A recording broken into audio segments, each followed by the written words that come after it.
Hola, buenas. Pues os he reunido hoy aquí a parte del equipo de Hispania para responder una serie de preguntas que nos han hecho desde la comunidad de, a ver si lo pronuncio bien, Bows and Dice. No solo, también la comunidad oficial de Hispania, porque lo compartimos en varios sitios. Cierto, también la propia comunidad de Hispania de nuestro Discord, pues junto con los de Bows and Dice han hecho una serie de preguntas y vamos a responderlas hoy aquí en plan rollo mesa redonda. Para que no nos conozca aún, porque yo soy Sara Rand, la cabeza y culpable del proyecto de Hispania. Conmigo tengo a Alberto Bastida y Alberto Seco, que son los otros dos escritores del proyecto. Y aquí abajo Ulises Lafuente, que es el ilustrador del bestiario y algunas otras cosas súper chulas del manual. Y siendo esta presentación así rápida, yo creo que podemos empezar ya a sumergirnos en estas preguntas furras. Vale, voy a hacer yo las preguntas porque la mayoría de ellas van a ser contestadas por los escritores y la líder del proyecto. Así que vamos con ello. Perdón, una pequeña la nota. primera pregunta... Perdón. Sorry. Aunque estamos nosotros cuatro aquí reunidos, hay otras personas involucradas en el proyecto que la vida arrolla y no han podido venir, por desgracia, pero quería mencionarlos igualmente. Y ahora sí, Ulises, adelante, perdón. La primera pregunta que nos envían es ¿qué es lo que os llevó a decidir este periodo histórico? Creo que esa va para la de arriba principalmente. Vale, el tema de la ambientación recae principalmente en mí, que fui quien inició esta odisea. Y la razón por la que elegí el periodo histórico prerromano es porque, bueno, principalmente porque el romano ya está como un poco visto, creo yo. Mientras que el prerromano creo que está muy representado en la ficción. Eso por un lado. Y luego por otro, porque yo de peque hacía como recreación histórica y estudios históricos de mi pueblo, y mi pueblo habría como un montón de cultura fenicia y del neolítico y demás, y entonces pues siempre me ha flipado muchísimo esa época. Así que, bueno, sumas uno y lo otro y pues me fui de cabeza a ello.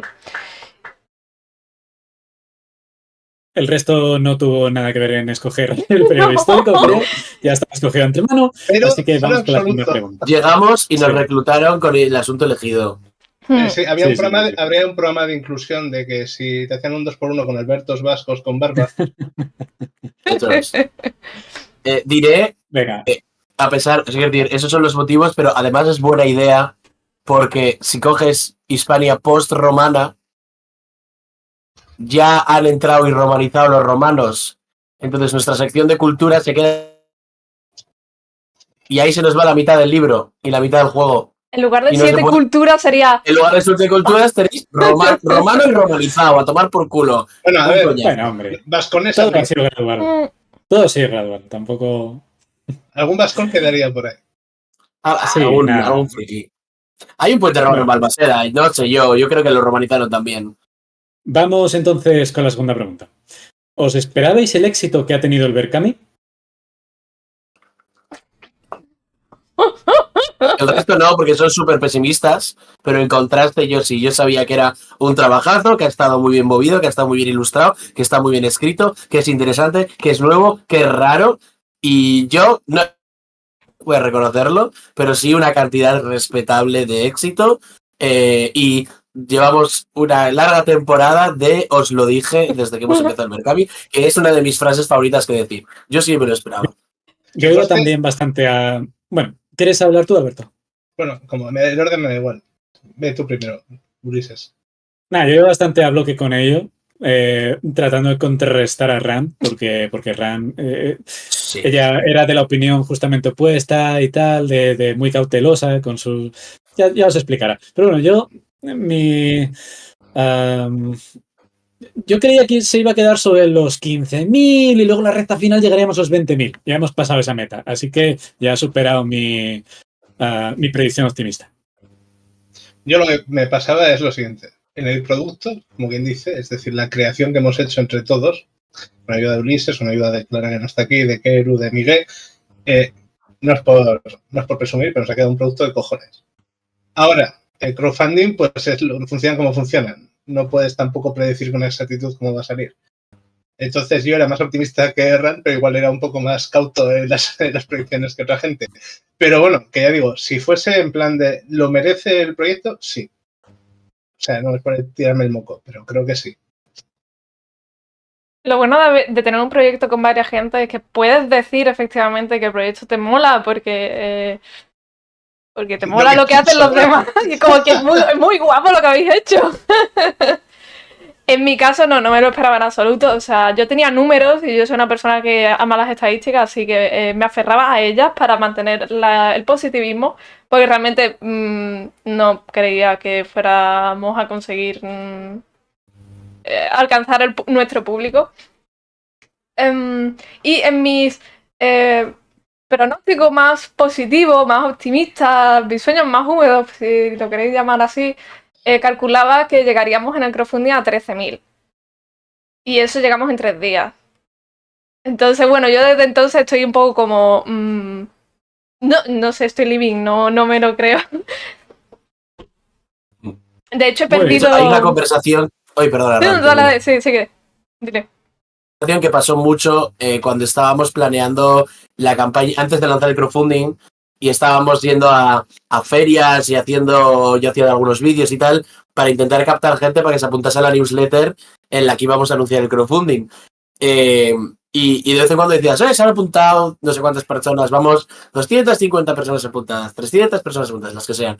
Y decía, mira, pues con eso, asumiendo estos ratios de conversión a gente que participa en el crowdfunding, sacamos esto de sobra. Porque además luego el crowdfunding en sí mismo, ¿sabes? Esto es gente como súper interesada que se apunta a la newsletter. Y tú, bueno, ojalá. Y teníamos esta conversación, en plan, literalmente, dichas una y otra vez, una vez a la semana, en plan, Ran daba la actualización de cómo iba la newsletter y yo decía, estos son buenos números, preveo esto, y Ran, ojalá, pero yo creo que no va tanto. En fin, vamos a conversación todas las semanas, durante 4 meses. Sí, totalmente. Es un ritual, a estas alturas es un ritual. Es que yo no sé cuántas veces he repetido la frase de, no sé qué, si conseguimos tal, me dio con un gato en los dientes. Si tal, me dio con un gato en los dientes. O sea, ya la tengo quemada. Ya me di rabia hasta yo cada vez porque me sale sola. Y pues no, me voy a quedar sin dientes. Sin dientes, sí. Sí, no quedan, no sé si dientes, pero cantos no quedan. No, ya lo he comido todo. Vale, vamos a ir con la tercera pregunta. ¿Hay planes de continuar el proyecto pasado al Berkami con aventuras, con expansiones? Yes. Sí, por favor, con Sugar en top. Uy, el Spanglish. Yo tengo muchas ideas, o sea, ya las tenía de antes, porque yo soy de tener muy poca fe en mí misma y en mis logros, pero aún así pensar en grande, en cierto modo, o sea, como pensar de forma modular o escalable. Cuando hago algo, lo hago pensando en que sea escalable. Entonces, sí, tengo un montón de ideas para seguir. Otra cosa es que tengamos energía, dinero y capacidad para hacerlo. Creo que la respuesta más sencilla es sí, pero dentro de un tiempo. Es que ha sido una carrera de fondo enorme, un trabajo monumental. No, es que no os hacéis una idea del trabajo que es hacer un juego de rol. Saijo tiene un vídeo sobre esto. Podéis haceros una idea si queréis. Sí. Os recomiendo el vídeo, es muy bueno. Entonces, hay que tener en cuenta que aquí encima la mayor parte, cuando podemos y nos lo permite el mercado laboral, encima tenemos curros a tiempo completo. Es decir, que tampoco es algo que podamos hacer en plan de... No. ¿Sabes? La cuestión es que en cuanto tengamos energía, lo difícil va a ser impedirnos hacer más. Sí, iba a decir, hace 2 días estábamos en el chat de Telegram que tenemos hablando de, ¿cuándo hagamos una expansión? ¿Qué nos gustaría incluir? Y estábamos teniendo esta conversación hace literalmente 2 días. La clave va a ser encontrar alguna forma de lo que decís vosotros, sin morir por el camino. Yo reconozco una cosa. Hay una parte de mí que preferiría que simplemente empezara ahora, porque ya he cogido el ritmo de escribir Hispania, ¿sabes? Con todo lo que hemos hecho hacia el final y tal, y es como, ¿sabes qué? Ahora sí paro y luego me desacostumbro, me va a costar mucho volver a coger y escribir, pero yo creo que si sigo, saco la parte que me toque en 2 meses y ya me puedo tirar a la autopista. Es posible que haya por ahí algún documento de online en la nube con una subclase adicional para cada clase de personaje. ¿Ves? O sea que En esto que estaba yo tan tranquila y de pronto me llega Bastida y me dice, pues me he tenido un rato tonto y he hecho una subclase para absolutamente cada clase. Toma. Y me tira ahí un documento de chorrocientas páginas y como, ¿pero qué es esto? 3.600 palabras o así que escribí en literalmente una tarde de fin de semana. Tenemos que mirar ese documento a fondo. Tiene muy buenas ideas. No para, obviamente no va a estar para ahora, pero para la expansión eso va del tirón, Sí, vaya. hay abono del que tirar. También se ha hablado de ideas bastante, ¿cómo decirlo? Bastante experimentales que van por otros derroteros. Pero eso ya no os vamos a contar nada, porque es lo que hay. Yo tengo Cuando haya que ideas contar muy algo, se típicas, nos ideas muy locas sobre Hispania. Ya os contaré cuando nos reunamos en el... No a vosotros que estáis viendo, sino a vosotros el grupo de Hispania. Ya os contaré cuando nos reunamos en el Celsius. A Una ver... serie de televisión española ambientada en Hispania. Sí, con los monigotes que usaron en la de Dungeons and Dragons, que eran todo marionetas. Sí. Esa es mi Sí. propuesta. Pero Pedro Pascal haciendo de Glir Cuniclo. Sin Sí, maquillar. hostia, todos trucos de cámara para hacer las distintas alturas, como en el Hobbit. Henry Cavill haciendo de cananeo y el resto de animalitos todos teleñecos. También funcionaría. Funcionaría. Esa idea funcionaría. Vale. Pregunta número 4. ¿Habéis comentado alguna vez un nivel 0? ¿Cómo funciona exactamente? Te dejo esa a ti, hijo. Vale, esto es mi pequeña paranoia mental de diseño. Esto yo como no... creo que es una posibilidad de que salga desarrollada, pero en Hispania Rand siempre lo planteo como que sea una baja fantasía, quiero que sea muy bucólico, quiero que sea muy de andar por casa para el aventurero, de que muchas veces la aventura es, oh no, nuestro pueblo está en peligro, ¿sabes? Como muy ese rollito de no estás viajando tanto a otras dimensiones o enfrentándote a dioses, sino que, de hecho, en una de las conversaciones iniciales de Hispania era, hacemos que el juego vaya solo hasta nivel 10. No sé si os acordáis, muy allende los tiempos. Y no ha quedado muy lejos de esa propuesta. No ha quedado muy lejos de esa propuesta. No, entonces, ¿qué pasa? Yo con ese estilo de juego en mente, cuando hice las razas y hice cuando hice las especies y hice los trasfondos, yo hago todo esto y le digo, vale, quitamos mierda. Quitamos opciones.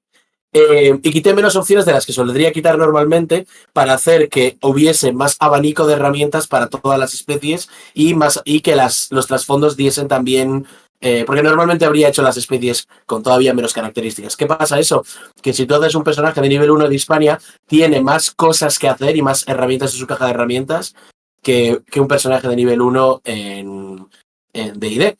Y eso quiere decir que puedes hacerte un personaje sin la clase, que vas a tener todavía herramientas para hacer algo mínimamente heroico a esto. Entonces, hay un sustrato o un marco en el que hacer unas partidas de nivel 0, en el que te haces un personaje con especie y trasfondo y cultura, pero sin clase, en el que, ¿sabes? Juegas aventuras chiquitas, como en una que escribí hace poco de prueba en la que unos niños desaparecen de una despensa. ¿Sabes? Si son aventuras chiquitas que podrías jugar a eso, a niveles incluso previos al nivel 1. Me mola mucho la idea, me mola mucho. Sin entrar tampoco en el rollito SRD del nivel 0 real que tienen algunos OSRs. Habría que hacer algún apaño en plan de decidir cómo se calculan los puntos de vitalidad.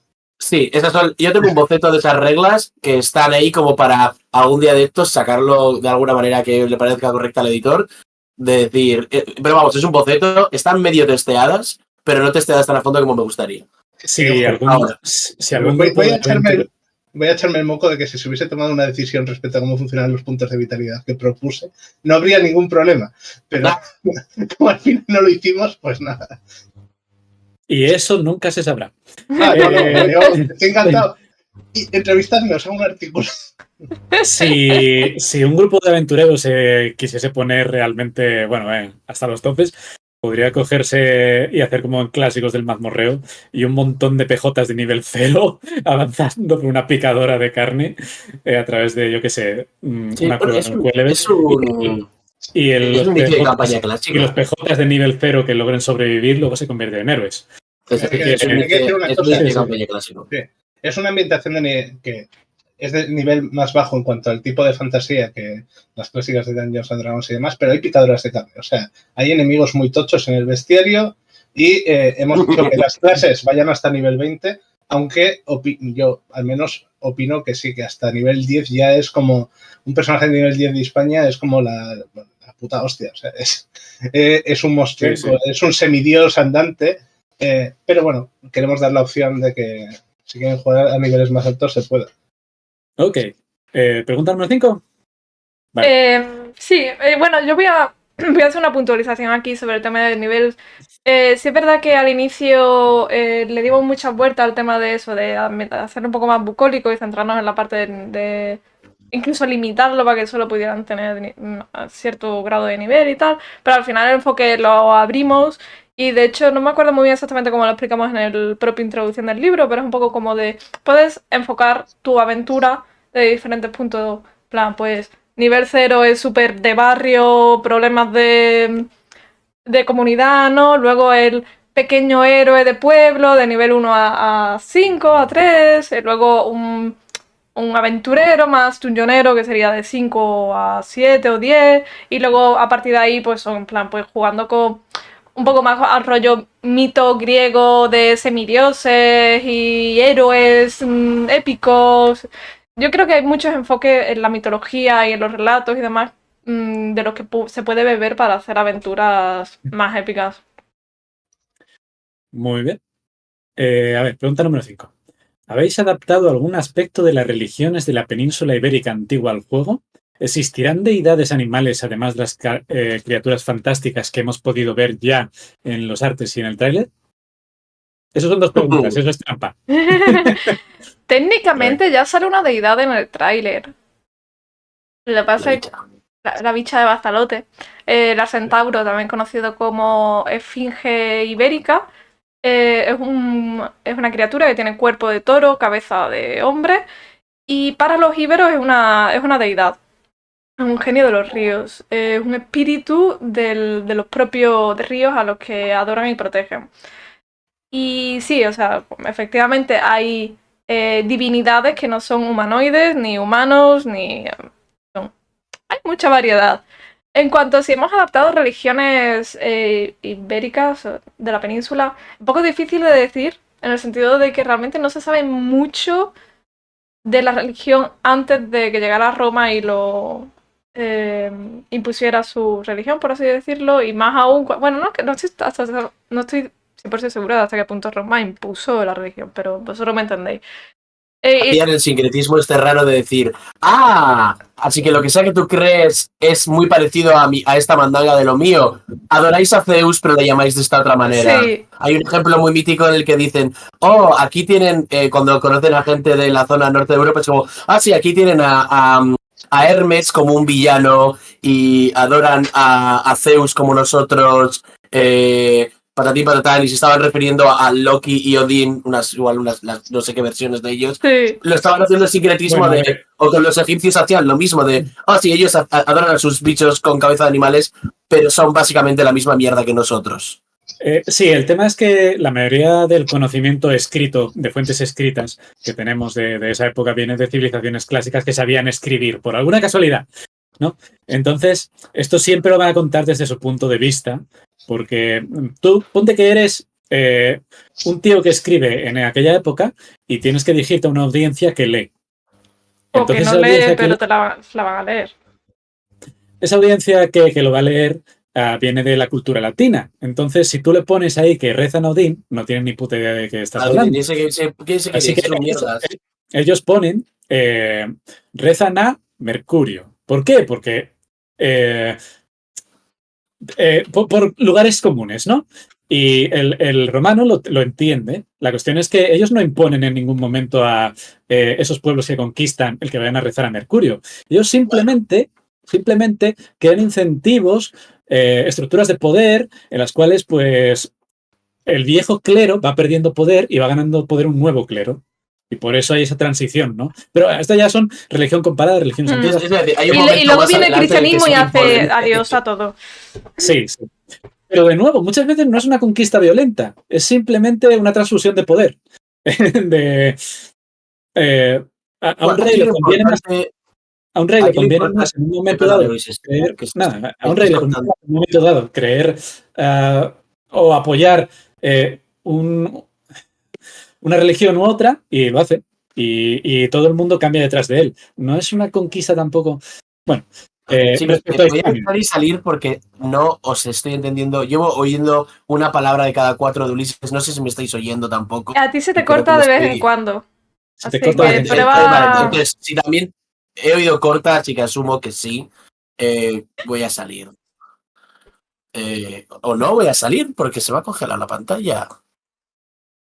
Ah, no.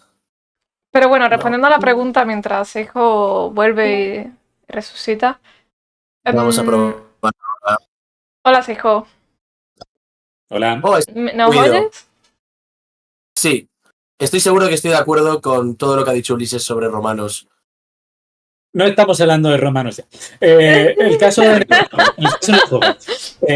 Hemos cogido lo poco que se sabe de los dioses de las culturas celtas, celtíberas, incluso más al sur, de Lusitania, de no sé dónde, y hemos intentado crear nosotros unas culturas coherentes con eso que se sabe, ¿no?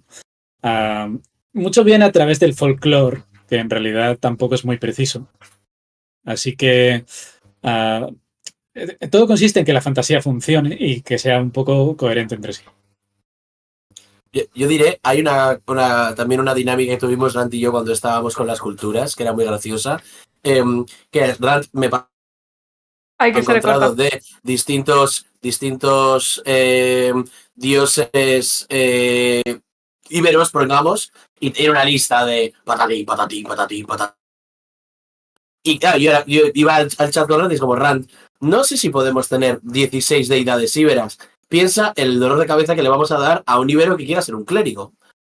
Vamos a hacer unas cuantas. No, hombre, ¿cómo vamos a recortar? Y entonces Rand y yo teníamos un tira y afloja durante un par de días en los que yo decía, no, estos 2 dioses de la vitalidad a tomar por culo, nos quedamos uno, ¿cuál te gusta más? Y Rand, pero no podemos quedarnos con solo un dios de la vitalidad. Y al final del proceso, en todos o casi todos los casos, gané yo y ahora hay una cantidad razonable. No, bueno, no razonable, pero manejable. Manejable es la palabra que estoy buscando, de dioses para elegir en caso de que seas un clérigo. Porque con 7 culturas, 16 dioses por cultura, es abrumador. En plan, llega un momento en el que tantas opciones no son ninguna opción. Vas a decir, vas a coger uno al azar y no lo vas a elegir por lo que representa. Esa concesión es muy razonable, sobre todo de cara a un juego. También he de decir que si la gente quiere interpretar algo más similar a cómo funcionaba el tema de las religiones en el mundo antiguo, tuviese en cuenta que no es como en Dungeons and Dragons o Reinos Olvidados o como lo quieras llamar, que tienes el dios de X. Es más bien, tu dios es X. Aparte de más cosas que también puede ser. No tienes el dios del fuego. Es tu dios puede ser vinculado al fuego, por ejemplo. Es otra manera de entenderlo. No tiene esos dominios tan cerrados, ¿no? Y también es verdad que no existe de una manera cerrada el tu dios. Están los dioses. Y si eres... O sea, el paganismo no funciona así, no funciona adorando solo a uno. Es según un poco en la cultura en la que estás, incluso en tu propio pueblo, puedes tener el dios de tu pueblo, y puedes tener el dios de tu casa, y puedes tener el dios de tu familia, y puedes tener el dios de tu región, y puedes tener el dios del camino y el dios del mercado. Y todos ellos son adorables en distintos contextos. Por eso también los clérigos funcionan un poco distinto. En vez de escoger a qué dios adoras a nivel 1 sin más y de eso depende todo, tú escoges qué tipo de clérigo eres. ¿Eres el clérigo que te vas a por ahí a repartir tortas? ¿Eres el clérigo que se va por ahí a sanar gente? ¿Eres el clérigo que dice, muerto, quédate en la tumba, please, por favor, quieto ahí, fus? Pues ya está. Y luego, aparte, si tienes unas deidades que tocan unos temas u otros, pues sabes hacer unos rituales, unas misas, unas cosas guays, con efectos, pero no te debes únicamente a esa parte. Es más qué función tienes dentro de ser clérigo. Sí. Esa es una de mis partes favoritas de la sección de clases, los tipos de clérigo. Molan un montón. El clérigo creo que es una de mis clases favoritas y la verdad es que me gusta mucho esa adaptación a todo lo que es el trasfondo de Hispania. Ok. Bueno, preguntaba por deidades animales, creo que Ran ya lo respondió eso. Sí, de hay. que sí existen y otras no lo son explícitamente, pero no tienen por qué no serlo.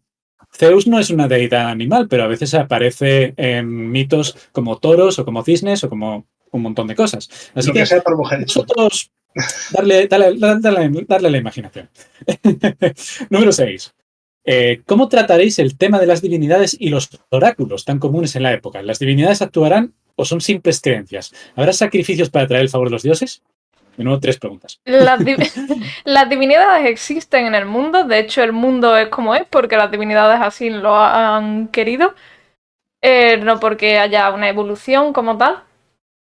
En cuanto a cómo influye el poder de las divinidades y sus voluntades en el mundo, dependerá del sabor que le quiera dar el director del juego a la aventura. Si quiere algo más mundano, o quiere algo más épico, o quiere algo con... O sea, al final he pensado un poco también en los mitos, no en los mitos, perdón, en las historias griegas, ¿no? En que a veces los dioses están por ahí liándola.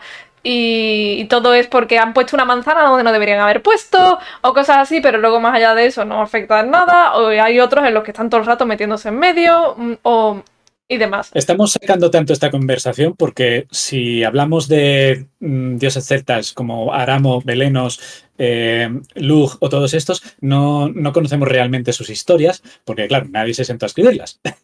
Es lo que tiene Sí. la mitología oral. Un poquitito en Irlanda. Podríamos tirar de ahí, pero bueno, como no las conocemos... Irlanda está muy lejos. Yo lo que iba a decir de cara a este tema de la presencia, sí que es cierto que Belenos o Zeus tienen un stat block en el bestiario, pero nos hemos dado mucho el gusto de... Hay dioses de CR5. En la bicha de Bazalote o el Arcentauro, que son la misma cosa, el bicho tiene CR5. La cara sólidamente a partir de nivel 3 sin demasiada dificultad con un grupo de 4 colegas si os sentís inclinados a hacerlo. Es un dios que es una acción extremadamente malvada. Pero... Yo no lo recomiendo hacer, pero podéis hacerlo. La cosa es, ¿por qué es un dios? ¿Porque te parte la cara? No, es un dios porque si te cargas al dios del río, ese río en particular se seca. Y ya no hay río, ya no hay dios, ya no hay río. Entonces tú verás a cuánta gente estás matando por extensión. Sí que hay bastantes criaturas. Noctis es otro caso. Si los la mentalidad pusilánime de adorar, probablemente adorarían a Orensuge, pero son demasiado gigachats como para hacer ese tipo de ofrendas. Se te ha cortado, aclaro que se refiere a los vascones. Si los vascones adoraran a alguien, adorarían a Orensuge. Sí, porque los vascones no reconocen que hay bichos muy tochos, pero no reconocen una religión y una divinidad asociada. Entonces hay mucha interacción en el bestiario, hay criaturas enteras como Orensuge, como el Índalo, que tienen propiedades, o sea, tienen leyendas asociadas que son de divinidad. Y tienen adoradores y altares y probablemente incluso clérigos y brujos asociados a ellos. No hay ningún límite. Y algunos de ellos podéis empezar a cargaroslo siendo más o menos malvados a nivel relativo, porque están súper presentes en la Tierra. Sí, hay que tener en cuenta que la deidad no es, al menos en España, no es en plan de, no, es que has llegado a nivel 21 y te ha salido un aura alrededor, un arito, y ahora de repente mochas más que antes, ¿no? Alguien es deidad cuando le adora gente. Y cumple una serie de características. Y claro, si tu vida depende mucho de un río y sabes que hay un bicho que básicamente está atado al curso del destino de ese río y al agua misma y tal, pues lo más probable es que digas, pues esto es el dios de este río. No es en plan de, le he mirado con el scouter de Dragon Ball Z y tiene más HP que todo el pueblo junto. Entonces es un dios, no va así el tema. Es una creencia, es un rollo más espiritual. Voy a dejar caer que está recogido en fuentes históricas, gente de la antigüedad que se llamaba a sí misma atea, o que otra gente llamaba atea, pero que no es ateo como nosotros entendemos el ateísmo. Ellos sabían que había dioses por ahí. Bueno, sabían que había dioses por ahí, simplemente se oponían a ellos. O no les Sí, era gustaba. como No, creo que mandas. ese dios. A tomar por culo. Claro, ateo de D&D, que lo llamo yo. Sí, sí, Ateo sí, de sí. D&D, sé que hay dioses, pero me comen los huevos y no pienso doblar la rodilla ante ellos. Vascones, vamos. Anarcas No, de las divinidades. eso es 100% histórico. Existió en Roma, existió en Grecia y existió incluso entre los vikingos. Así que ahí estamos. Yo voy a añadir a todo este tema que el tema de los dioses y el poder es relativo en este sentido de lo que estamos diciendo. La bicha de los ríos, el dios este, pues eso, no es poderoso en el sentido de que tenga un CR alto, es importante porque está vinculado al río y como ellos hay otras criaturas, hay espíritus de los bosques, hay espíritus de las montañas, hay espíritus de un montón de cosas del mundo. Algunos de estos espíritus son venerados y por tanto tienen la categoría de Dios y hay otros que simplemente se dan por hecho que existen o ni siquiera son conscientes de que ese espíritu es lo que está haciendo que esa cosa viva, ¿no? Todo al final es cómo lo vea cada cultura. Y los que hemos comentado en el manual están escritos con bastante riqueza de detalle, como para que a la hora de hacer un personaje adorador de esa deidad, eso realmente tenga impacto. Si eres adorador de Brig, eres un clérigo muy atado al amanecer, al paso de las estaciones, a recuperar la primavera tras el invierno, al fuego del hogar. Hay un montón de conceptos asociados que puedes extraer riqueza para tu personaje, por ejemplo. Y no tienes por qué ser un clérigo, además. Obviamente, casi todo el mundo en Hispania es consciente de los dioses y de que tenerles un respeto puede ser beneficioso. Sí, yo creo que para hacerse una idea del tipo de deidades que se hablan en España, igual es mejor fijarse en pelis de Ghibli, aunque la invitación no tenga nada que ver, que fijarte en los manuales de Dungeons, donde la mayor parte de dioses son un humanoide en ropita guay que brilla mucho y hace piu piu. Hay excepciones, ¿no? Está en Tiamat, Bahamut y tal, que es lo mismo, pero en dragón. No, pero o son demonios que han llegado a ser dioses, pero en España es un poco más el rollo animista de dioses. No todo, no es algo en plan de hay unos escalones y cuando pasas de ahí eres un dios, es un dios porque eso, eres importante en algún sentido.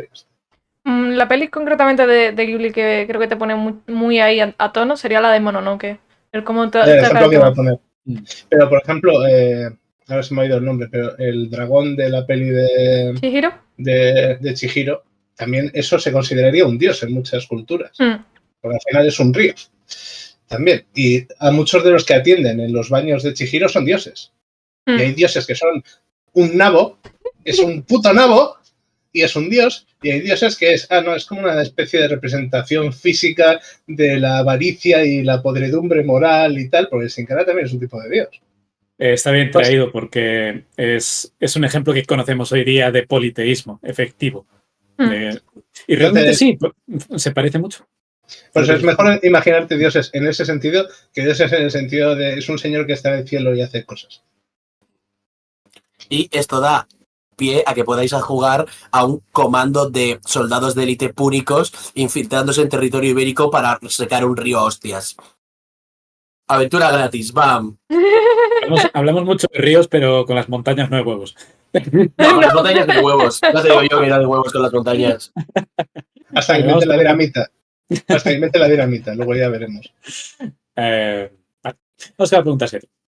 Teniendo en cuenta que existen como razas jugables betizús, que son vaquitas, suidos, que es lo que pone ahí, ¿vale? Vale. Teniendo en cuenta que existen como razas jugables betizús, que son vaquitas, suidos, que son jabalíes, glires, que son conejos, caprinos, que son cabras, y faeles, que son linces, y luego humanos, la pregunta es, veo que solo existe una raza carnívora, y aunque sé que en el mundo de Terracruz existen lobos y osos, creo que echo de menos, en este primer terreno que conocemos, más razas carnívoras u omnívoras.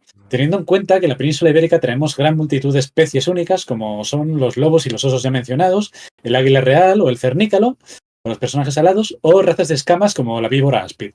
La pregunta entonces sería si podemos esperar más razas, aunque no sean dominantes de ninguna región en concreto, pero que los jugadores tengamos opción a crear personajes de razas, por ejemplo, nómadas o errantes, con otras razas más feroces o con dentadura carnívora, por así decirlo. Primera corrección, en Hispania no son razas, son especies. Voy a añadir Sí. otra corrección. En Segunda, realidad, segunda corrección. Carnívora, no hay nadie del clado carnívora en Hispania. salió el biólogo.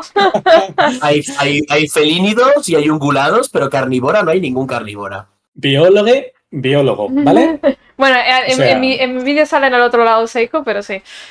Ah, bueno, biólogo. Y en todas partes, duermo en vuestras paredes. A ver, técnicamente los únicos herbívoros estrictos son los betizus. Y no sé si también los glires. Las vaquitas. Bueno, pero yo cuando explico lo de los betizos siempre digo que eso es un poco como los ciervos, que son herbívoros estrictos, pero a veces ven un cadáver en el bosque y hacen ñam ñam proteína. Es decir, si un betizo quiere llevar una dieta más mixta, yo desde luego no le voy a parar. No son una vaca, Como un inglés comiendo es un comida. betizo, ¿sabes? No, Es un no poco tendrá como un buena inglés comiendo dentadura. comida india. Sí, al final. Pero si el tema es por variedad, sobre todo estética, porque es cierto, en la península ibérica, tanto en la actual como en la antigüedad, hay mucha más variedad de especies, animales, sobre todo si encima lo amplías a reptiles, anfibios, aves y demás. Sí, se podrían haber hecho muchas cosas, pero las que están escogidas con cabeza y ahora mismo no creo que no vamos a anunciar ninguna específica que entre en ningún suplemento. La razón por la que hay estas especies concretas es porque teníamos que mantener un scope bajo. No podíamos añadir 100.000 especies en la península. Ese es el principal motivo. Tanto porque no hubiéramos terminado el juego nunca, como porque el mundo también es más amplio, que yo quiero seguir ampliando y tal. Entonces, si todo el zoológico del universo está... O sea, si Hispania fuera demasiado variado, el contraste con otras regiones se diluiría y no sería culturalmente tan atractivo, en mi opinión. Pero bueno, sí es verdad que... perdón, estoy divagando. No sé a dónde iba. Yo tengo un sueño. Dime. Las Islas Baleáricas que tiran la onda con la cola. A mí me gustaría Esto es añadir... un sueño no canon. Esto es no canon porque se me ocurrió el otro día en el baño y lo apunté en uno de los documentos, como el que tiene Alberto, yo tengo otro, y lo apunté y dije, ya cuando salga el Berkamín lo comento. ¿Qué especie has dicho? La lagartija baleárica es una especie endémica de las Islas Baleares, que es una lagartija, y estén acostumbrados a tirar con onda con la cola, Me encanta. porque los honderos baleáricos eran de las Baleares, ¿sabes? Ya hablaremos. Claro, pero es que por poder podríamos hacer esto 1000 veces y meter abejas y mariposas y serpientes y peces. ¿Qué cojones? Igual en el mar de Tarasa hay una cultura submarina de lubinas inteligentes que flipas. Es que podemos estar así eternamente. Hay muchísima variedad animal en el mundo. Salamanquesas, ranitas, sapos. Claro, todo. Esto podrían lo que decíamos de los dioses antes, de hay que saber cuándo parar, o si no, tienes 150 razas de las que elegir y vas a no elegir ninguna. Por ejemplo, para los íberos, con el tema de las madrigueras y tal, yo me imaginaría perfectamente musarañas, me imaginaría marmotas, me imaginaría ericitos. Quedarían muy monos, estarían muy cucos y podrían convivir también ahí. No hay ningún problema con que hagáis una raza homebrew y uséis las clases de Hispania. Claro, a ver, yo estoy hablando de dentro de Hispania. Obviamente, en vuestra mesa podéis hacer lo que queráis. Yo no voy a ir a vuestra mesa a deciros cómo tenéis que hacerlo. Podéis... Osos cantábricos, hostia. Sí, lo pensé. Una cosa que comentamos en una conversación anterior a raíz de las preguntas es que al final a Hispania, aunque las especies se han escogido con mucha cabeza y dan un color muy específico a la ambientación, la gran parte de la profundidad de ese color y el tono general lo ponen las culturas. Entonces, siempre que cojáis algo que encaje medianamente por comportamiento en unas culturas, igual que puede haber un betisu que se críe con una cultura íbera y actúe en muchos aspectos como un íbero, pese a que se parece a un conejo más bien poquito, pues tú te puedes hacer pues, una especie homebrew que sean hombres zorro y que sean celtíberos y están ahí conviviendo.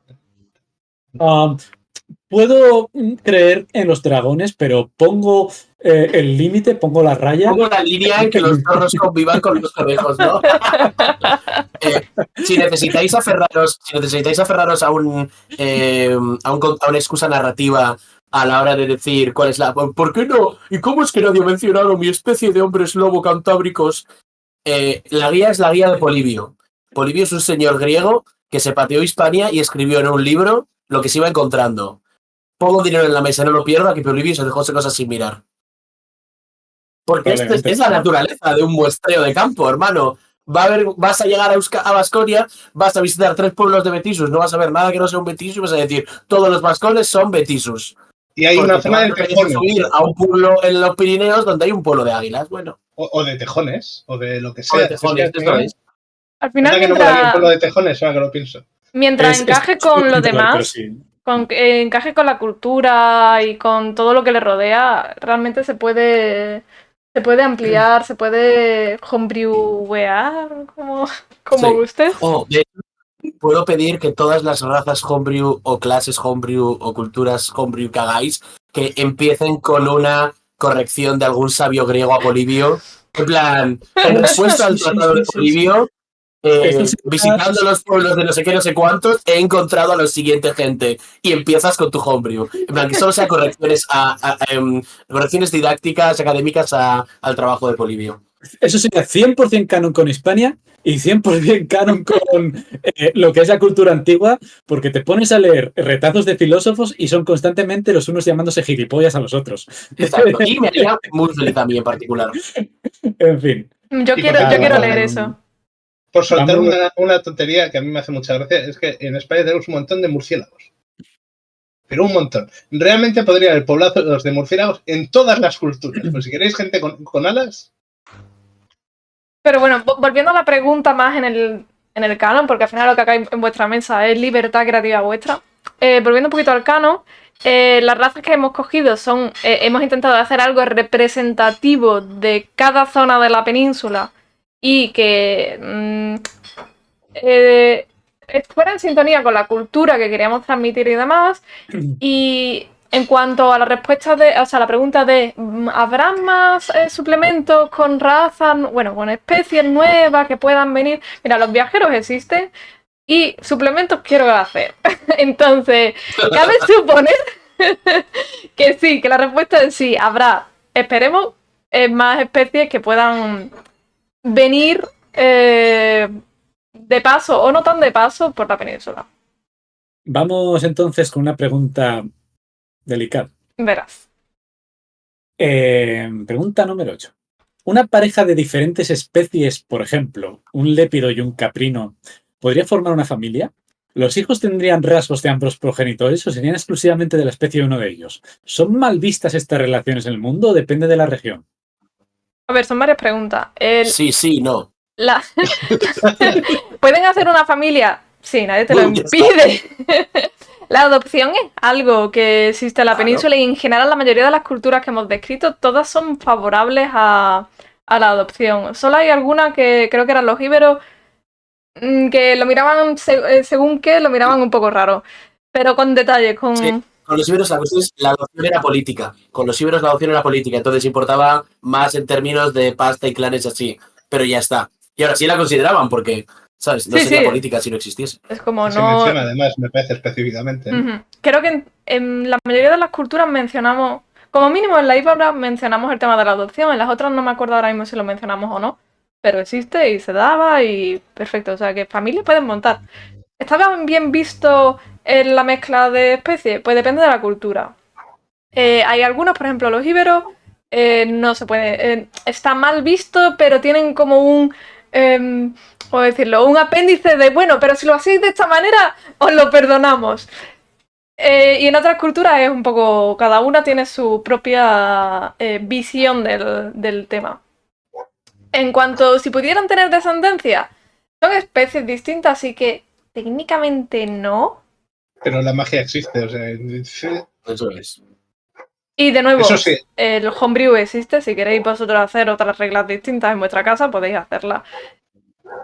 A nivel mecánico no sería muy recomendable decir, no, es que yo soy medio Betisu, medio Glir, me pongo todas las habilidades de las dos especies y de aparte, hombre, pues si el resto está jugando con normales y tú te haces una cosa mestiza ahí, que es como un conejo bajito, pero con cuernos enormes y que encima puede llevar como 60 veces su peso, pues igual queda un poco raro que el resto sean más normales.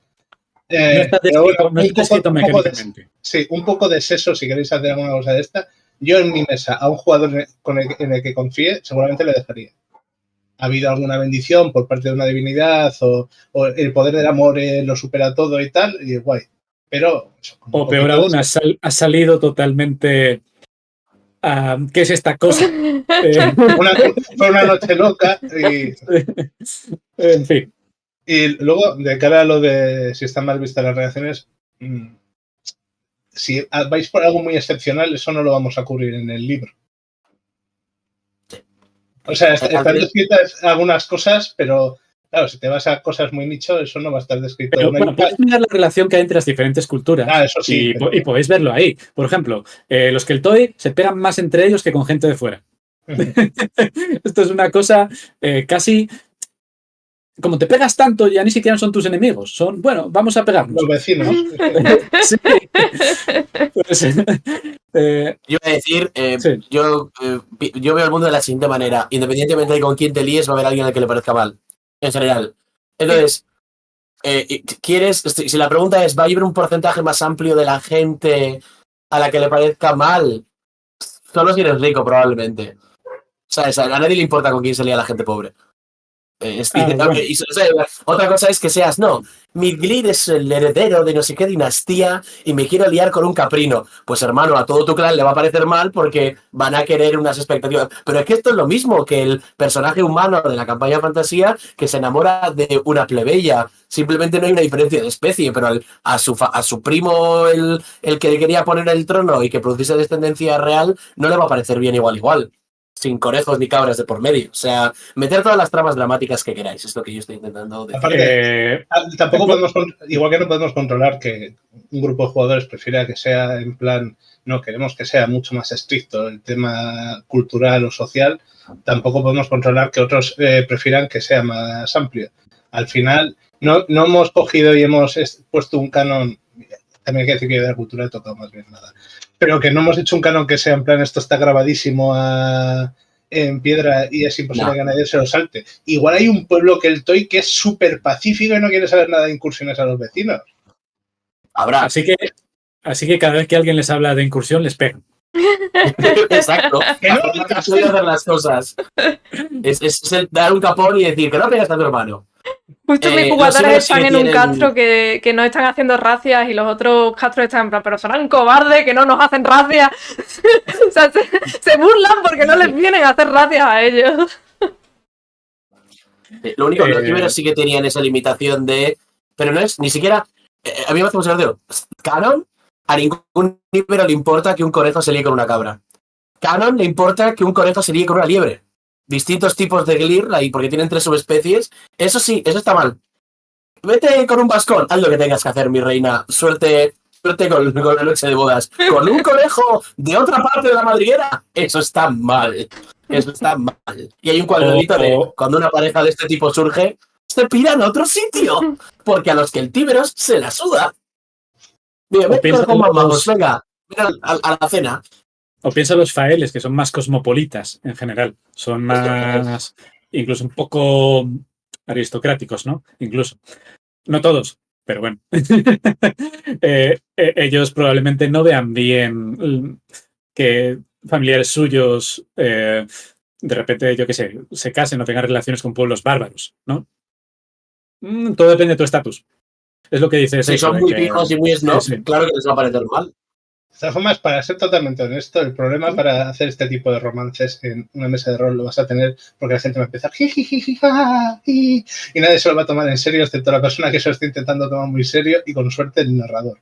Así que... Todo depende de la mesa de juego. Habrá mesas de juego que les mole ese rollo. Sí, pero hay mucha tendencia a que luego se hagan coñitas. Pero bueno, que da igual, que si en tu mesa funciona de puta madre. Al final, Me acabo de dar cuenta de una cosa. Voy a hacer un small mini spoiler de una de las aventuras que hemos desbloqueado en el Berkavi. sí, ya sabes Porque que la va a aventura salir de eso. Hiromi está construida. La aventura de Hiromi, la premisa es: hay una boda que se va a celebrar, una boda muy importante, entre un general de Cartago que está por ahí y tocando los cojones, conquistándolo todo, y la hija del líder de una ciudad turdetana que es una faele. Y es un matrimonio político que el fael está empujando para que no le conquisten la ciudad y le quemen el pueblo entero, y el cartaginés está, en teoría, le están aceptando para conseguir una rendición pacífica de la región. Es muy curioso Sin embargo, como... hay gente que esto le parece muy mal y al mismo tiempo los dos novios no lo ven como una unión política. Se gustan de verdad, a pesar de ser de especies distintas. Entonces, va a haber una aventura oficial construida en torno a esta misma premisa. Así que, si es canon, ¿qué pasa? Es muy curioso como incluso entre gente que se ha unido a última hora al proyecto como Hitomi, Hiromi. Hiromi, perdón. Ah, Hispania es de cierta manera que transforma las propias aventuras que se escriben y se rolean. O sea, no es una aventura de ir a matar a un, no sé, a un ejército de no muertos que vengan de no sé dónde. Es una aventura que es una boda. Es muy hispánico. Bueno, vamos con la pregunta 9. Puede ser más o menos serio. Yo también he hecho una aventura que está por ahí en el canal de 4 Taus de 6 y muy seria la premisa no es, pero también es bastante hispánica en cierta manera. No era tanto por la seriedad, sino por el rollo high fantasy, super mágico. Bueno, sí, que normalmente una aventura de D&D es en plan, pues, yo qué sé, dragones, morras, porque se llama así el juego. Sí, pero es como, ejércitos de muertos, y aquí es como, bueno, pues nos vamos a una boda y se lía parda, o vamos a hacer un comercio tal y pasan cosas. Y se lía. Estamos intentando vivir nuestra vida normal y se lía. ¿Vamos con la última pregunta? Sí, dale. Alguien dice: adoro la temática que habéis elegido. Sé que ha sido arriesgado ya que no mucha gente piensa en la Iberia prerromana, pero al final ha sido un éxito. Enhorabuena. Mi pregunta es: ¿habrá alguna referencia a la cultura argaica, los millares o a la colonización tartésica del Valle Medio del Guadiana? Argárica, creo. Argárica, de largar. Argárica. Juraría que sí. Que hay al menos detalles basados en eso. No sé hasta qué punto satisfacerá a los más arqueólogos puestos en el tema.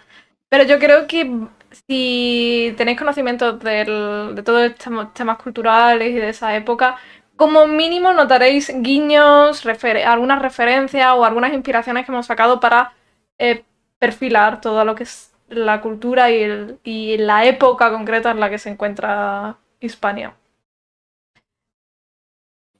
Tened en cuenta Yo tengo dos que... preguntas adicionales que he obtenido gracias a preguntar a la gente mientras nos poníamos a grabar. Porque, chicos, fresco, improvisativo. Y así Ulises deja de hacer preguntas y las puede responder también. Aquí hay una pregunta que nos pregunta, una persona que nos pregunta, Yori, en nuestro servidor, en nuestra comunidad, pregunta: ¿cuántas minis vienen en las Piper Minis? ¿Cuántos tokens en los tokens? ¿Se puede agredir legalmente a la gente que cometa anacronismos insignificantes en la partida? Son 3 preguntas. 2 sobre el Berkami y una sobre unos delitos que ha cometido y quiere justificar. ¿Cuántas minis vienen en los Piper Minis? Dependerá de cuántas quepan en una página. No lo sé porque todavía no lo hemos hecho. Esto fue algo que se montó a posteriori. Es una milestone. Todavía estamos ultimando las últimas cosas de las cosas que ya tenemos pensadas. Así que... si queréis muchos Betisus, habrá menos Paper Minis que si queréis muchos Glires. Sí. Betisu es así y el Glir es así. Es posible que haga alguna pregunta en el equipo de Hispanias. A ver, mi idea es con los Paper Minis es hacer al menos uno que sea de uno de cada clase, uno de cada raza y demás, perdón, especie, y luego algunos Paper Minis de monstruos. Tendré que preguntar qué monstruos nos interesan más dibujar y tal. Todos. Ojalá, pero no cabrán. creo que ha preguntado también por tokens Claro. para BTT. Sí, De token ha preguntado por tokens también. tampoco sé Vale. exactamente cuántos. Yo voy a intentar hacer todos los que pueda con las ilustraciones y demás y los recursos que tenemos. Yo creo que habrá una buena cantidad, al menos de humanoides. De monstruo voy a dejar que lo responda Ulises porque le he pedido que lo haga él para no acabar yo completamente apilada de tareas, porque todo lo demás lo estoy haciendo Vale. yo de las metas extras, quiero decir. Vale. Es Esa lo tarea, que está sufriendo esta personita. esa tarea la tengo anotada. Ya, me lo han mandado a mí, ya que yo también he hecho las ilustraciones del bestiario y probablemente sería mejor que quedase coherente, ¿no? Y es una tarea que aún tengo que calcular. Cuánto tiempo me va a llevar, cuánto la voy a extender, todo ese rollo, ¿no? Pero ya que va a ser un archivo digital, en principio no lo sé. Querría extenderme por lo menos para lo más representativo del manual de monstruos. A lo mejor podríamos De- hacer uno de sí. cada clado, por así decirlo. Hemos hecho una bueno. revisión de los Qué grupos. biológico ha sonado eso. Sí, ¿verdad? Hemos hecho una revisión de los grupos del bestiario y son dragones, bestias, humanoides, hadas, espíritus, no, perdón, hadas elementales y no muertos, creo. ¿Y me he Aunque- dejado algo? ¿Y qué? Aunque suene como un atajo, Sí, quimeras. y quimeras. Y quimeras y bestias. Entonces yo diría que de hacer uno, el más representativo de cada uno. Aunque suene como un atajo, yo, la verdad, como DM, encontraría muy útil tener genéricos de cada tipo. Bueno, pues si prefieres hacer un genérico de cada tipo. Por ejemplo, un token de constructo, ¿no? Sí. Quiero decir, igual me confundo de lo que la gente espera o no, pero yo creo Ya. que eso sería bastante práctico a la hora de tener un tablero. Y bueno, el hecho de tener muchos más y que dé otros sabores, pues a ver hasta dónde extiendo la tarea, pero algo habrá. A ver, tenemos que reducir el scope porque al final esto lo tenemos que entregar todo a Sí. final de junio. O sea, en julio queremos que tengáis todas las recompensas y ese es nuestro objetivo principal. Entonces, entre eso y que sea lo más práctico posible lo que os entreguemos, pues sí, yo creo que a lo mejor una cosa así de uno de cada genérico para que vosotros lo podáis. Siempre en un futuro, o sea, nosotros queremos sacar más material, así que en un futuro cercano espero que podamos volver a hacer otro set y demás y ampliar y todo ese tipo de cosas.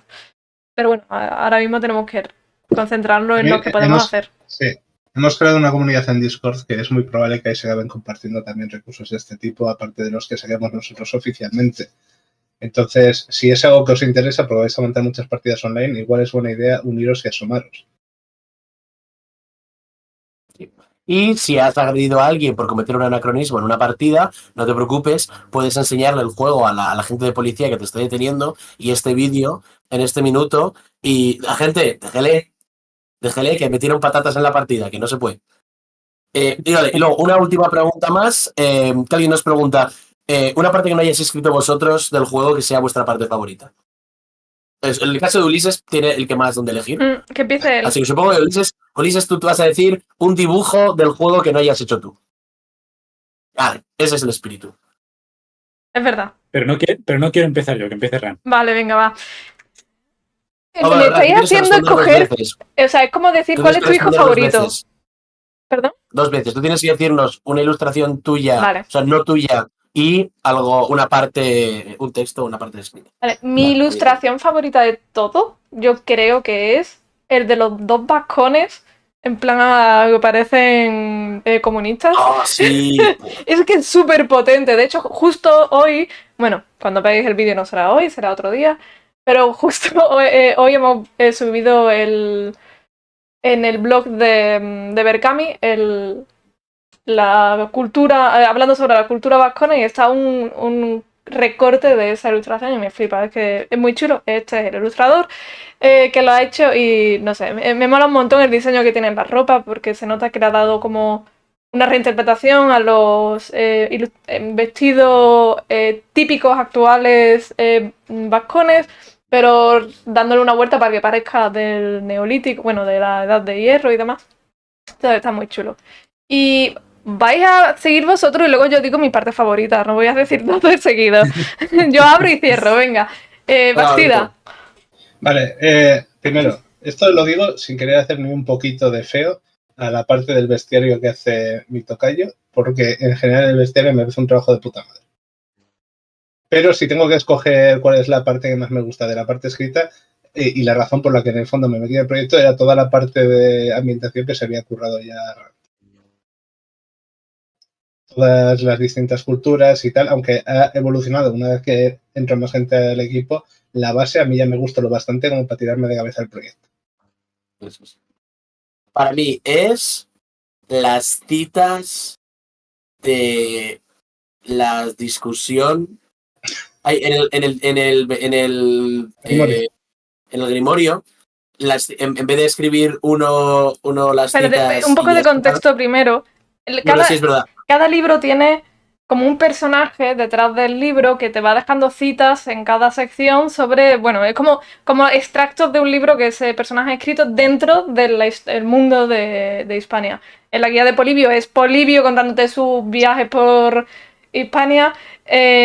Pitias es tiene un nombre, bueno, Pitias es un personaje histórico, contándote cosas sobre los monstruos y demás, como si ella fuera la que ha hecho el bestiario. Y Es luego un en el poco The Actoros... Sí. Y en Perdón. el Grimorio, Alberto y yo creamos dos personajes que roleamos durante 12 intercambios de cartas, en el que nos escribíamos discusiones sobre magia, tirándonos los trastos, alabando las calabazas. En tu caso, me encantaban las calabazas del vecino, del tuyo.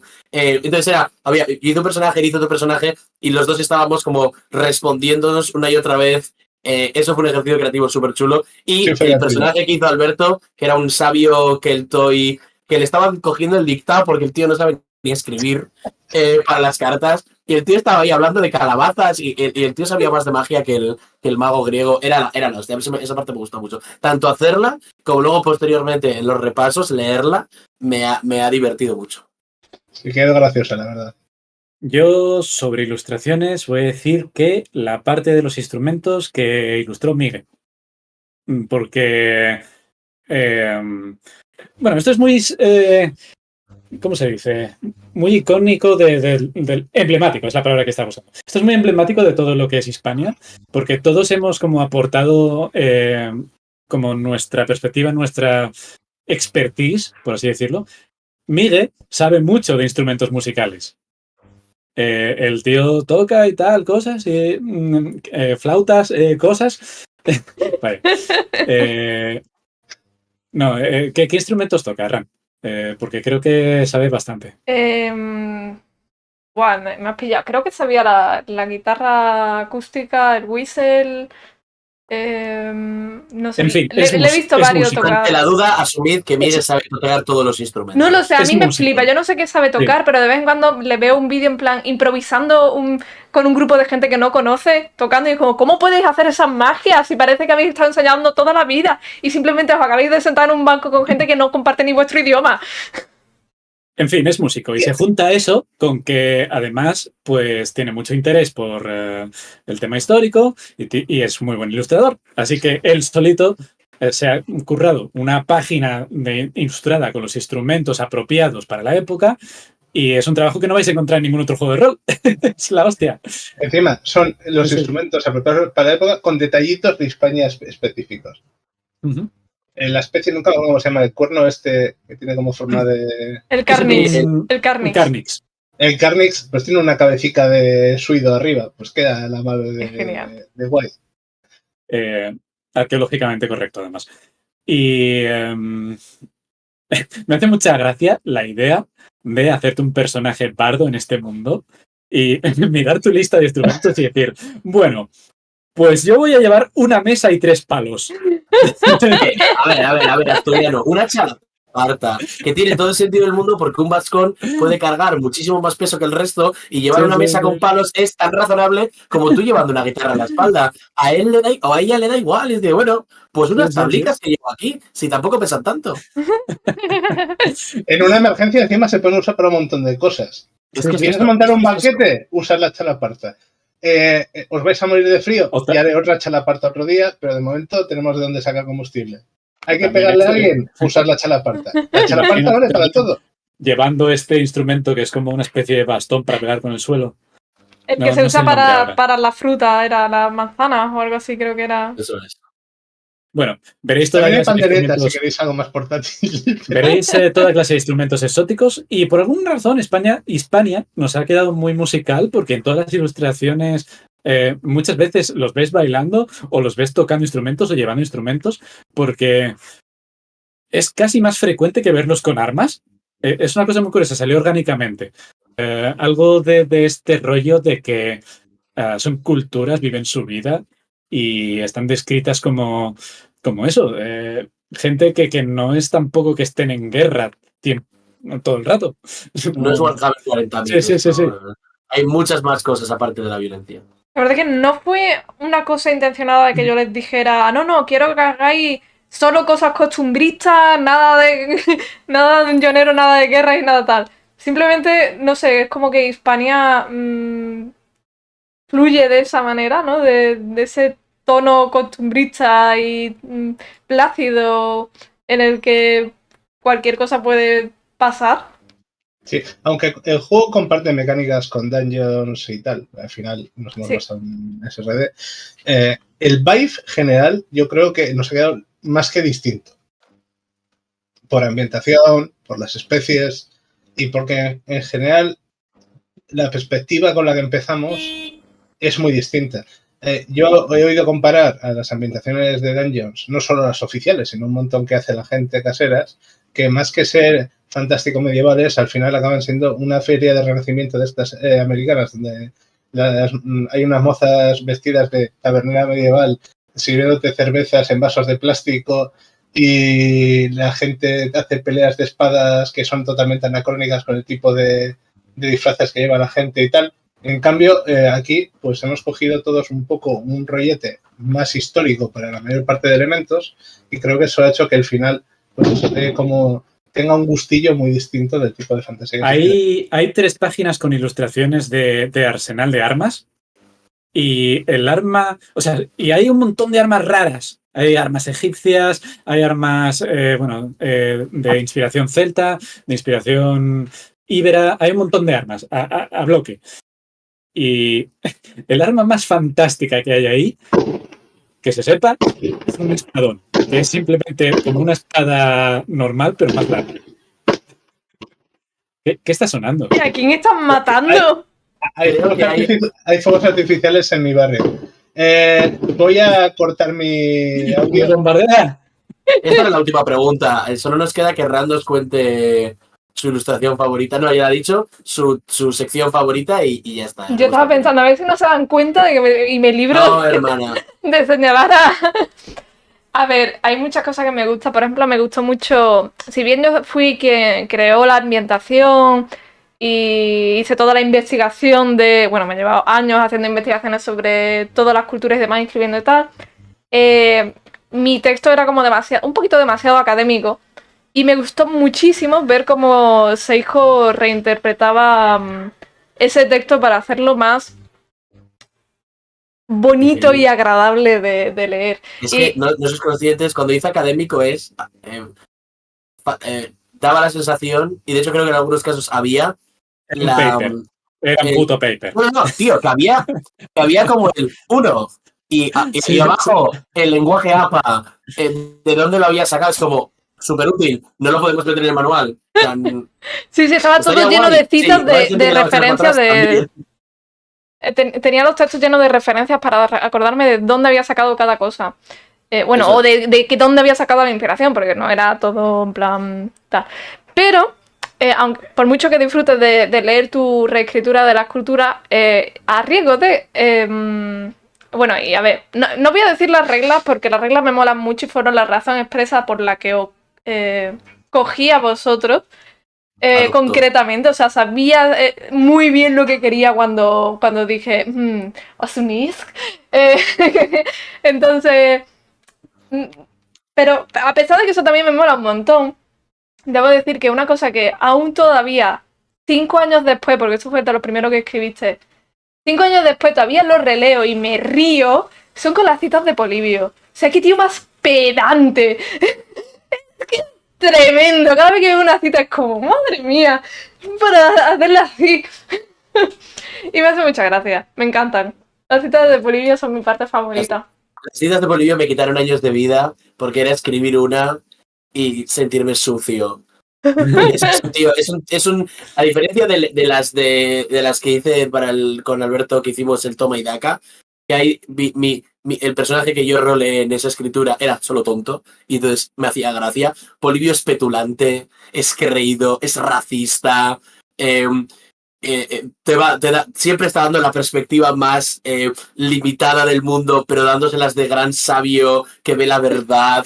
Le odio con toda mi alma. Y le hemos puesto en el título del libro, pero le odio con toda mi alma. Totalmente. También me gusta muchísimo el intercambio que tenéis porque... Toma y daca yo mataría por hacer... Yo voy a meter un toma y daca a partir de ahora en todas las cosas que hago. Pues venga, yo si tuviese que mencionar texto, aparte de, bueno, el currazo gigantesco con las culturas que se ha pegado Ran, diría que me gustan mucho la originalidad de las criaturas del bestiario. Porque se les nota todas sabor folclórico, se les nota todo sabor mitológico y no todas existen realmente en nuestra cultura, en nuestra mitología. Solo la mitad son folclóricas. La otra mitad pero todas parecen realmente historias antiguas. Está muy bien en ese sentido. A mí de lo de las bestias, sí. Perdón que te corte, me gusta mucho que tú lees la descripción de la bestia, bueno, de la criatura, y en la mayoría es... Joder, es que se me está... Uy, perdón, que por el taco. Bombones, se te viene una historia a la cabeza, como quiero hacer una aventura en torno a este monstruo, ya tengo la idea para algo. El monopolio de los tacos en este grupo lo tengo yo. Sí. Tengo que pagar peaje. Bueno, y hablando de bestias, ya lo último igual, los dibujos de las criaturas domésticas que hizo Miguel. Ah, también. Yo tengo a fantasía, yo no veo las cosas en mi cabeza. Yo cuando empecé a ver al Bronto y al Sayado y todas estas cosas fue como, qué guapo. Ok. No estaba tan comprado con esto de hacer un montón de animales pseudo fantásticos. ¿Sabes? No lo había comprado tanto. Y luego vi los bocetos y dije, me da rabia haber incluido ciervos también en esta movida. Porque ahora que he visto esto me sobran. Por fortuna no los hemos quitado porque habríamos obligado a dibujar más al chaval y se habría muerto por el camino. Pero me fliparon, esos dibujos están guapísimos. Bueno, está bien, tampoco tenemos tantísimos animales que existan realmente. Tenemos burritos y ciervos. Sí. Y bueno, y las jacas. Las jacas. Y las jacas, y los jabalíes, y los toros, hay millones de cosas. En el bestiario sí hay más criaturas normales de la península, pero en los domésticos sí que hemos ido un poco a reinventarlo. Y es verdad que esto fue algo con lo que tuvimos muchísimas dudas al principio. Pasamos por varias iteraciones de pues nos vamos totalmente a todos insectos o no, vamos a hacer que todos sean animales normales. Entre uno y otro nos hemos quedado con una especie de intermedio en la que algunas de las criaturas están basadas en criaturas que no son, o sea, son anacrónicas con respecto a la Edad de Hierro, pero sí que son de la... ¿Podría considerar prehistoria? No. Bueno, de otras épocas de la península. Antiguas. Bueno, inspirado en... Teniendo en cuenta que la historia, en principio, es cuando se tienen fuentes históricas, es decir, material escrito, sí, entraría en la prehistoria. Porque aquí no escribía ni Dios. O sea que no... Cojones, no, Polibio. Polibio bueno, escribió. Que no, es historia. Es presente. Para la gente hispana es el presente. Ya no hay más preguntas adicionales, por cierto. Pues lo vamos a dejar aquí porque son ya las 10:30 de la noche. Y nada, me alegro mucho de que nos hayáis hecho estas preguntas y me mola un montón veros motivados en el Discord, la verdad. Y nada, seguid dándole caña al Berkami a ver cuánto conseguimos desbloquear más. En fin, muchas gracias, bonito. Hasta otra. La vista.